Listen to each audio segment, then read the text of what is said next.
The streets of Macondo slums pulsed with life and dust. Children ran barefoot, laughter echoing between rusted tin roofs. Vendors shouted over each other, pushing their wares, mangoes, charcoal, secondhand shoes. But amid the chaos, she moved. Quietly, like the breeze before the storm. Her name was Alima, 17, untouched by any man. Her innocence guarded by the sharp tongue of her grandmother and the fear of what the world did to pretty girls like her. Alima's world was small. Home was a one-room shack where the roof leaked, and dreams did not survive past childhood. Her mornings began with fetching water, her days filled with selling roasted ground nuts under the baobab tree near the bus stop. Men looked, some even, stared too long, but she kept her eyes down. Her mother used to say, "A girl who watches back gets swallowed by the street." He came in a black Prado with tinted windows. The tires crushed the stones like they were nothing. Nobody from Macondo owned such a car. It parked, silent like a lion in the tall grass. The door opened, and out stepped a man in a dark suit that cost more than the entire block she lived on. Tall, sharp-jawed, with sunglasses that hid his eyes but not his presence. Everything about him screamed power. It was Mr. Kwame Ayula, CEO of Ayula Holdings. Rumors about him floated like cigarette smoke. He was ruthless, rich, and always got what he wanted. Nobody knew what he came to Macondo for, but everyone talked when he left, except Alima, because he came back the next day, and the next, and the next. He didn't speak to many people, just watched. Until one day, he walked straight to Alima's small table where she sat fanning flies from her nuts. "You don't belong here," he said, his voice deep like thunder before rain. She blinked, unsure if he was joking. "Sir?" "I can see it in your eyes," he continued. "There's fire. You just don't know how to use it." People whispered. Children paused their play. Nobody had ever spoken to Alima like that. Like she mattered. Like she was seen. She said nothing. But he left his business card on the table and walked away. That night, her grandmother threw the card into the fire. "Men like that don't come for your soul, girl. They come to break it," she warned, but the fire had already started inside her. A flicker of curiosity, of want, of something different. When he came again, this time in person and not with cards, he didn't ask. He offered a scholarship, a job, a new life, but it comes with choices. She didn't understand everything he meant, not yet, but she said yes. And that yes changed everything. The ride to the city felt like entering another world. Roads without, potholes, buildings that touched the sky, people dressed like the magazines she'd secretly flipped through in secondhand stalls. She was taken to a penthouse that smelled of leather and secrets. Servants bowed, clothes were bought, and Mr. Ayula, he watched her like an artist watches a blank canvas, already painting her in his mind. "You are under my care now," he said, the first night. "But you must learn what it means to be a woman in my world." Alima didn't know what he meant, but soon she would. Alima woke up in silk sheets, her body unused to softness. The bed was larger than the room she once slept in with her grandmother. Her heart beat fast as she looked around. The chandelier above her head, the golden frames on the wall, the glass door that led to a balcony with a view of a city she'd only seen in music videos. It was overwhelming. She stood slowly, careful not to touch too much, afraid it might all disappear if she did. Her clothes had been replaced. No more faded dresses or hand-me-down skirts. A closet full of dresses, heels, perfumes she couldn't pronounce. Luxury sat heavy on her shoulders, not like a gift, but a weight. Kwame Ayula had rules. Breakfast is served at 8. Language lessons by 9. You'll have etiquette training, speech coaching, and wardrobe fittings. You'll also shadow my executive assistant. Alima tried to keep up, nodding, writing things down like she was still in school. But this wasn't school. This was his world, and she didn't understand the game yet. The maid, Lydia, was kind but distant. "Don't get too comfortable," she warned Alima quietly. "Girls come and go. If you stay, it's because he chose you for more than just your face." That confused her. Wasn't the scholarship real? Wasn't the job offer real? But she didn't dare ask Kwame. His presence alone made questions shrink in her throat. One evening, she was called to his private study. Her heart thumped, hard as she knocked. The door opened on its own. He sat behind a large desk, jacket off, shirt rolled up to his elbows. He looked tired but powerful, like a king between wars. "Sit," he said. She obeyed. He poured 2 glasses of red wine and slid one across to her. "I've been watching you," he began. "You're learning. You're trying." She nodded. "But you still walk like you belong in the slums." Her throat tightened. "I brought you here not just to change your clothes or your accent. I brought you to change you, understand?" She wanted to speak. She wanted to scream, "I'm not a doll for you to mold." But she only nodded again. "Tomorrow you'll accompany me to a dinner. You'll sit beside me. Smile. Speak when spoken to. Do not embarrass me." It was more than a test. It was a leash, and she wore it. The next night, she was dressed in a long black gown that hugged her body in ways she wasn't used to. Her makeup was done by a woman who didn't speak, but had eyes like a hawk. Alima barely recognized herself. In the mirror, she looked grown, womanly, expensive. At the dinner, cameras flashed. Men in suits greeted Kwame with respect. Women glanced at Alima with something between curiosity and judgment. "She's the slum girl, right?" Someone whispered behind her. "Thought he was done with those." She acted like she didn't hear it. Kwame didn't hold her hand, but he placed his palm on her lower back. A quiet signal. "Mine." People noticed. Throughout the night, he spoke about business, power, ambition. Alima tried to follow, but it was another language. She smiled politely, nodded. She did not embarrass him, but when they returned to the penthouse, she barely made it inside before she started crying. Quiet tears, shameful ones. Kwame didn't comfort her. He watched and said, "Good. Let it hurt. The girl you were must die, Alima. That's the only way the woman you're meant to be can live." She went to bed numb, and in the silence of her room, she whispered to herself, "Who am I becoming?" The mornings grew quieter in her mind. Alima no longer flinched at the soft knock of the maid at 6 a.m., nor hesitated to slip into the tight dresses she used to fear. The old version of her, the girl from Macondo with cracked heels and a dream hidden in her bones, felt like a ghost trailing behind her. Now she spoke softer, walked taller, and watched every word that left her mouth. Kwame's world was full of glass, beautiful but sharp. One wrong step, and she knew she'd bleed. She had been with him for over a month when he finally touched her. Not a hand on the back or a guiding grip at events. No. This time it was deliberate, calculated, intimate. They were alone after a long day. She had just finished practicing her French with a tutor, her head swimming with words that didn't feel like hers. Kwame sat by the fireplace, drink in hand, jacket off. "You're becoming more," he said, watching the flames, not her. "But I still see the slum in your eyes." She didn't answer. He stood and walked toward her, slowly, like a lion that knew it owned the room. He brushed her cheek with his fingers, and this time she didn't pull away. "Do you know what a man like me could do to a girl like you?" he whispered, voice low and dangerous. Alima's breath caught. Her knees nearly gave, but she held herself together, barely. "I want to learn," she said, her voice trembling but firm. That night, he kissed her, and kissed her again.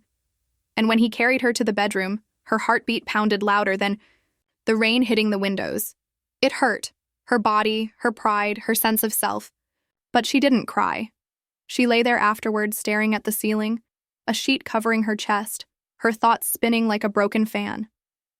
Was this what becoming a woman meant? Was this the price of being chosen?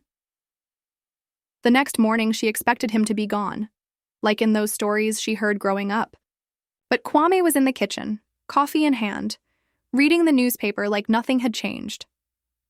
"You'll come with me to Abuja next week," he said without looking at her. "You're not just a toy, Alima. You're an investment, and I protect my investments."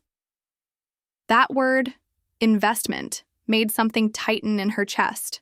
Not girlfriend, not partner. investment. Still, she nodded. Her silence was survival. In Abuja, things were colder. The rich there didn't just look down on people, they stepped over them. Kwame introduced her to ministers, CEOs, and the wives of powerful men. They all smiled at her like she was a stray dog wearing pearls. One whispered during a charity dinner, "He always finds a girl from the dirt, polishes her, then replaces her." Alima smiled back, her teeth white and bright. Inside, she was breaking. But each day, she got better at hiding the cracks. One night, as Kwame slept beside her, she opened his laptop. She knew the password. She had seen him type it enough times. She didn't know what she was looking for. Maybe truth, maybe proof, maybe a reason to stay, or to run. And she found something, a folder, her name. Inside were pictures, notes, reports, background checks, even a contract she didn't remember signing. He had been watching her long before the day he walked up to her groundnut stall. Her heart sank. He hadn't just found her. He had chosen her, like a hunter chooses prey. Prey. The next morning, Alima sat across from Kwame at the long glass dining table, the Abuja skyline glittering behind him. He looked the same, composed, unreadable, sipping his black coffee with a casual grace. But to her, he was no longer just a powerful man. He was a spider, and she was caught deep in his web. "You've been quiet," he said without lifting his eyes. "I'm just tired," she lied, her voice flat. He finally looked up. His gaze held hers for a beat too long. "You went through my laptop." It wasn't a question. Alima froze, her stomach twisting into knots. I would have been disappointed if you hadn't," he cut in. "Curiosity is a sign of ambition. Fearlessness." She blinked, unsure if it was praise or warning. "You knew me before you met me," she said, almost whispering. "I study everything I invest in. That's not personal, it's business. But I'm not a business." He leaned back, slow and deliberate. "No, Alima. You're something more. That's why you're still here." The words should have comforted her, but they didn't. They felt like another cage, this one gold-plated and filled with compliments that tasted like chains. Later that day, while getting ready for a private gala, Lydia the maid entered quietly with a dress box. She placed it on the bed and sighed. He did the same thing with a girl from Kibera, another from Kano. All plucked from struggle, polished for society. Each one thought she was different. Alima's hand paused mid-zip. "What happened to them?" Lydia didn't answer immediately. One left with money, another disappeared, one tried to kill herself. The silence that followed was suffocating. "Why are you telling me this?" Alima asked. "Because you look like the type who still believes in happy endings."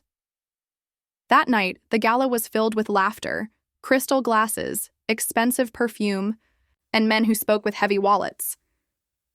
Alima walked beside Kwame in a navy blue gown that hugged her perfectly.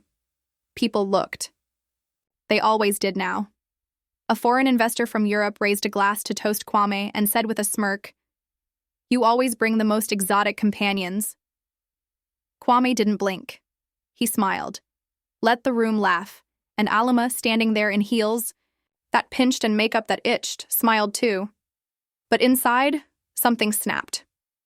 She had been his experiment, a doll he dressed, a story he liked telling himself, that he could pluck poverty from the mud and turn it into elegance. But she wasn't his story. She would write her own. That night, she lay in bed beside him again, his breathing slow and steady. But her eyes stayed open, tracing cracks in the ceiling. She thought of Macondo, of her grandmother's warnings, of the rain on tin roofs, of freedom. And she made a decision. The next morning, while Kwame was in a meeting, she packed a small bag. Just the essentials. Cash. A few clothes. The forged ID she had made weeks ago, hidden in a book. She walked out of the penthouse with nothing but her past on her back and fire in her chest. No driver, no note, no goodbye. She didn't belong in the slums anymore, but she no longer belonged in his world either. She would build her own, even if it meant starting from zero again, even if it meant being hunted. The bus rattled as it sped through the winding hills outside the city. Dust seeped in through the windows, and the air was thick with sweat and silence. Alima sat at the very back, hood pulled over her head, her eyes fixed on the red horizon. She hadn't spoken to anyone since leaving the penthouse. She hadn't cried either. There was no time for that. She didn't know exactly where she was going, just that it had to be far enough. Somewhere Kwame's reach couldn't find her. Somewhere she could be herself again, whoever that even was now. In her bag were the last pieces of her past life. 2 dresses, the cash Lydia slipped into her hand before she left, and the ID bearing the name Amina Kalu. It wasn't hers, but in this world, names didn't have to be real, just useful. By the time the bus dropped her off in the northern outskirts of a place called Beta, night had swallowed the sky. The town was quiet, slower than the city, but buzzing with whispers of its own. She found a cheap guest house run by an old woman with cloudy eyes and a suspicious stare. "You alone?" the woman asked, eyeing her. "Yes, Ma," Alima replied. "You don't look like you're from here." "I'm not." The woman didn't ask more, just handed her a key and muttered, "Be careful. Pretty girls bring trouble." Alima chuckled, under her breath. Too late for that. She spent the first few days figuring out the streets, learning the rhythm of the place. People talked slower, looked longer. The town was conservative, a far cry from the city lights she'd just escaped. But she liked it. It gave her space to think. She got a job at a small tailor shop, folding clothes and taking measurements. The owner, Auntie Nene, didn't ask many questions. She liked that. Alima lied and said she was from Jos. Said she came to Beta after her. Parents died in a fire. It was dark enough to end curiosity. At night, she wrote.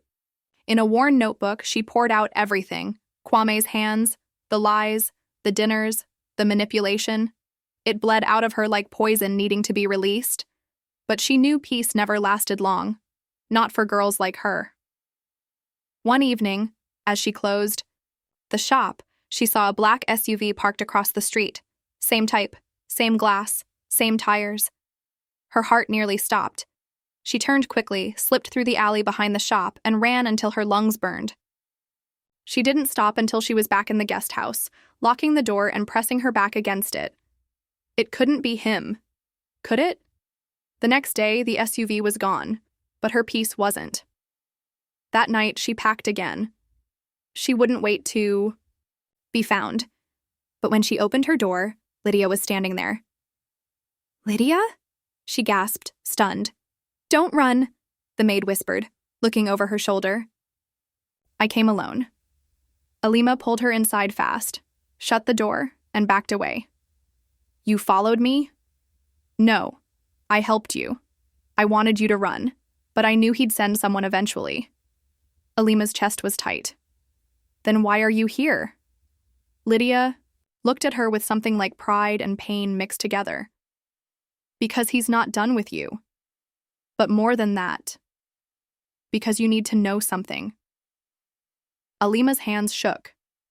"What?" Lydia took a deep breath.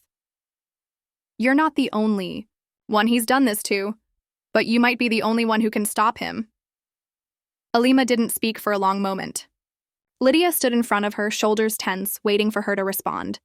The words "stop him" rang in her ears like a dare. "What are you talking about?" Alima finally asked, voice low. "You said it yourself. He's powerful. He owns people. Places." Lydia stepped closer, her voice steady. "He doesn't own everything. Not your voice, not your story. That's why I'm here." Alima sat on the edge of the bed, her knees bouncing nervously. She didn't trust easily anymore. But something in Lydia's eyes, tired, worn, haunted, felt familiar, the kind of pain you don't fake. "There were others," Lydia continued. "I told you before. Girls like you, smart, desperate, dreaming. He picks them, reshapes them, uses them. Then when they stop shining the way he wants, he discards them." "I read the file," Alima said bitterly. "He planned me like a project." Lydia nodded. He has records of everything, every girl. I've seen them. But you're different. You got out. I don't feel out. I feel like I'm still in it. Just hiding. That's how it starts. But hiding isn't enough. You need to expose him. Alima laughed bitterly. And do what? Go to the press? They'll call me a liar, a gold digger, a slum girl who couldn't handle luxury. Not if you have proof. Not if you have names, receipts, stories, mine included. Alima looked up, surprised. You? She whispered. Lydia nodded slowly. I was the first. 15 years ago. I was his cleaner. I was also his plaything. Then I was too old, too quiet, too difficult. So he made me invisible. Alima's stomach turned. And you stayed? I stayed to help the others, to warn them, but none of them ever ran, not until you. It was a quiet confession, but it lit something inside Alima, a flicker of rage, of courage, of purpose. What do you need me to do? She asked, her voice sharper now. We get everything, Lydia said. Files, videos, photos. We send it to someone who can't be bought. I know a journalist. She's been chasing whispers about Kwame for years. And if he finds out? He will. Eventually. Alima exhaled, then looked down at her hands. They were shaking, but not from fear, something else. Power. Maybe for the first time, real power. I want to destroy him, she said softly. Not because he used me, but because he's still doing it to others. Lydia smiled, sad and proud all at once. Then you're ready. They left the next day before sunrise. Not back to the city, but to a town just outside where Kwame's estate kept its records. Lydia still had access, still remembered the codes, still wore the uniform of the forgotten. It was risky. Dangerous. But Alima didn't flinch. Not anymore.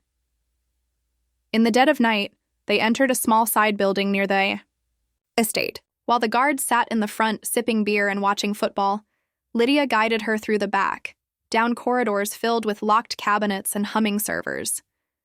This is where his real empire lives, Lydia whispered. Alima's fingers trembled as she inserted the flash drive and copied folder after folder. Names, dates, transactions, scandals, girls, contracts, and then she saw her own face. The file was thicker than she expected. Medical checks, behavioral notes, even a psychiatric profile. He had studied her like she was a lab rat. She bit her lip so hard it bled. We've got it, Lydia said. Let's go. But just as they turned to leave, a voice echoed behind them. Well, it was him, Kwame. Standing in the doorway, suit sharp, eyes burning with betrayal. Alima froze. Her heart skipped a beat, then thudded back into her chest like a war drum. Kwame's presence filled the room like smoke, suffocating, poisonous, impossible to ignore.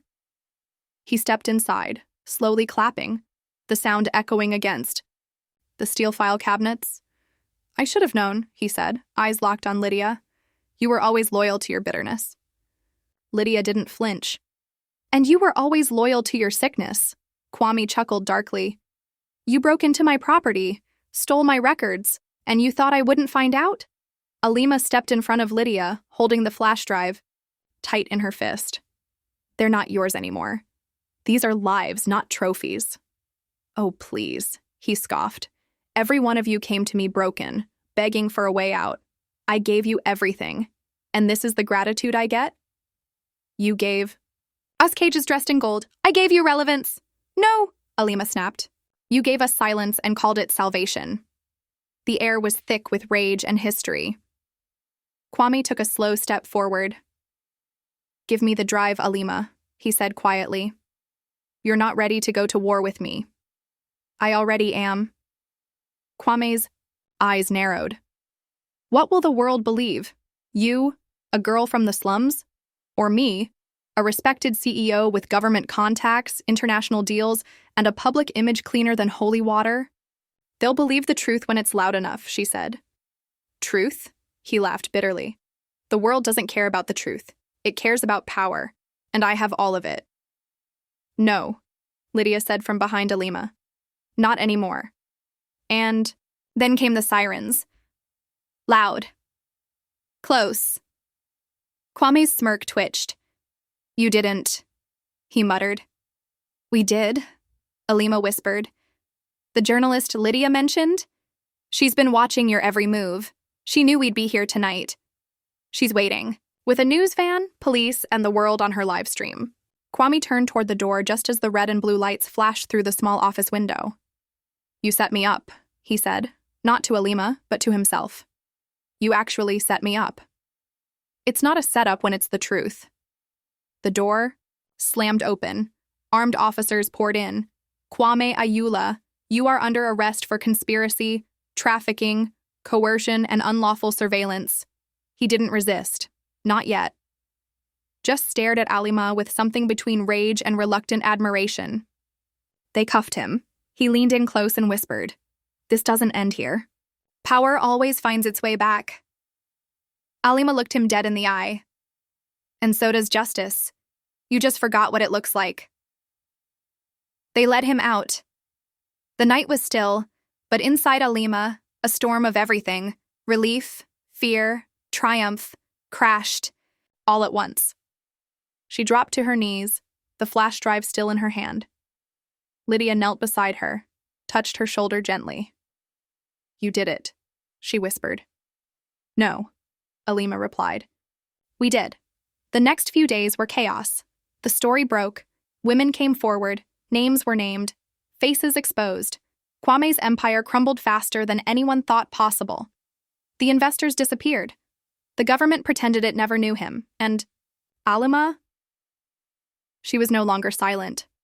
She gave interviews, not for fame, but for the girls who were still trapped, still voiceless, still waiting to be seen.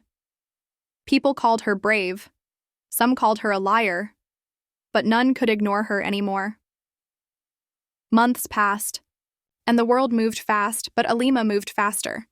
The girl who once sold groundnuts under a tree in Macondo now stood in front of packed university halls, her voice echoing through microphones, her words breaking the silence generations of women had swallowed. The press called her a survivor. The government called her a whistleblower.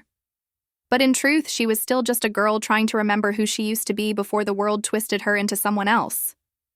Kwame Ayula was behind bars. The trial had been public, televised, and ruthless. Women from all corners came forward, some shaking, some furious, but all armed with the truth. The evidence Alima and Lydia recovered shattered his defense. He tried to smile through it, tried to belittle them, but with every voice that joined, Alima's, his empire collapsed like a dying star. He was sentenced to 30 years. It wasn't enough, but it was something. Alima never attended the final hearing. She had stood in front of him enough. Instead, she sat with Lydia at a small cafe in the center of Abuja, sipping tea like the world wasn't still watching her every move. You know, Lydia said, stirring her cup, I never thought I'd see a man like him fall. I didn't think I'd be the one to push, Alima replied, smiling faintly. You didn't just push. You set the whole damn house on fire. They laughed softly. Then Lydia's face turned serious. What now, Alima? It was a question she'd been asking herself for weeks. The interviews were slowing down. The cameras were fading. But the fire inside her hadn't. I want to go back, she said. To Macondo? She nodded. Not to live. To build. She didn't want to escape her past anymore. She wanted to return to it, not as a ghost, but as proof that it was possible to survive, to rise, and to change everything. Within weeks, plans were drawn. She met with NGOs, architects, educators. She founded the Alima Foundation, a safe house, an education center for vulnerable girls from slums across Nigeria. The first center was built on the edge of Macondo, where the baobab tree still stood.